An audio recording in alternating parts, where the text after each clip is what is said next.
దేవుని యొక్క పరిశుద్ధమైన గ్రంథాలలో నుండి 127వ కీర్తన తెచ్చినట్లయితే కీర్తనకారుడైన దావీదు ద్వారా పరిశుద్ధాత్మ దేవుడు రాయించిన మాట.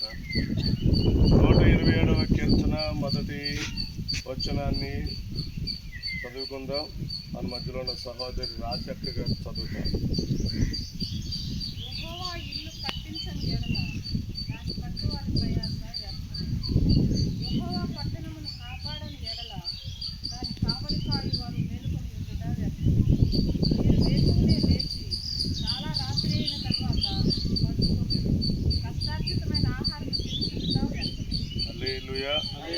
మంచిది ప్రియమైన దేవుని బిడ్డలారా, చదవబడిన వాక్యాన్ని బట్టి మన మధ్యలో ఉన్న శద్రక్ గారు ప్రార్థన చేస్తారు. పరిశుద్ధుడా పరమ తండ్రి, దయగల నాయన, నువ్వు గొప్ప దేవుడు, కనికరము ఇప్పుడు వరకు నాయన బిడ్డలందరూ కూడా ఎక్కడికి దాచి ఇదిగో నాయన ఈ రోజు ప్రభా మరి నాయన మరి చర్చాన్ని మీరు ఆస్వాదించి స్థలాన్ని వారికి ఇచ్చినందుకు ఈ స్థలంలో ఇప్పుడు వరకు నాయన మరి పూరి గుడిసెలు ఉన్నాయి కానీ నాయన నీకు ప్రియమైనటువంటి ఇష్టమైన డాబా నాయన ఈ స్థలంలో ఇప్పుడు వరకు లేదు నాయన. కనుక నాయన ఈ రోజు నాయన ఈ అవకాశాన్ని మరి నువ్వు బిడ్డలకు నువ్వు చూపించినందుకు నీకు చూసి వందనాలు చెల్లిస్తావు. వారి ఇరువురిని కూడా మీరు ఆస్వాదించి వారి కుటుంబాన్ని మీరు జీవించినందుకు నీకు స్తోత్రం చెల్లిస్తాం ప్రభా. ఈ వాక్యం నాయన ఇల్లు కట్టువాడు నాయన ప్రయాసం ఆయన వ్యర్థం కావడం నీ కృపే, నువ్వు కట్టిస్తేనే మేము కట్టగలం కనుక నీ అభిషేకం నీ ఆత్మనాన్ని ఈ స్థలంలో ఉంచుతున్నందుకు నీకు స్తోత్రం చెల్లిస్తాం ప్రభా.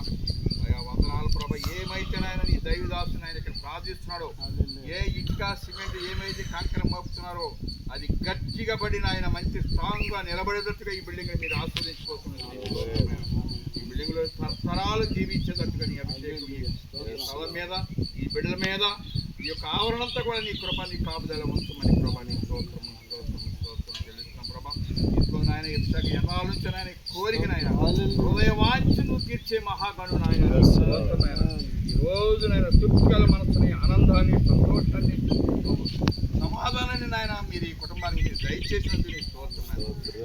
దినములు రాబోయే కాలం మనకి ఇదే విధంగా ఎల్లప్పుడు సకల సంతోషం జీవించక ఈ ప్రభు వారి మీద ఉంచమని, వారికి బిడ్డలను కూడా మీరు ఆస్వాదించి బిడ్డలందరూ మీరు ఆస్వాదించిన ఈ సమయాన్ని సమకూర్చినందుకు మరొకసారి స్తోత్రం చెల్లించుకుంటాం.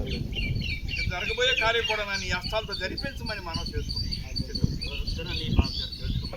ఆ ప్రభు నరకుడని యేసయ్య పేరు అడిగి ఆమేన్. మన మధ్యలో ఉన్న సేవకురాలు ప్రార్థన చేస్తున్నారు.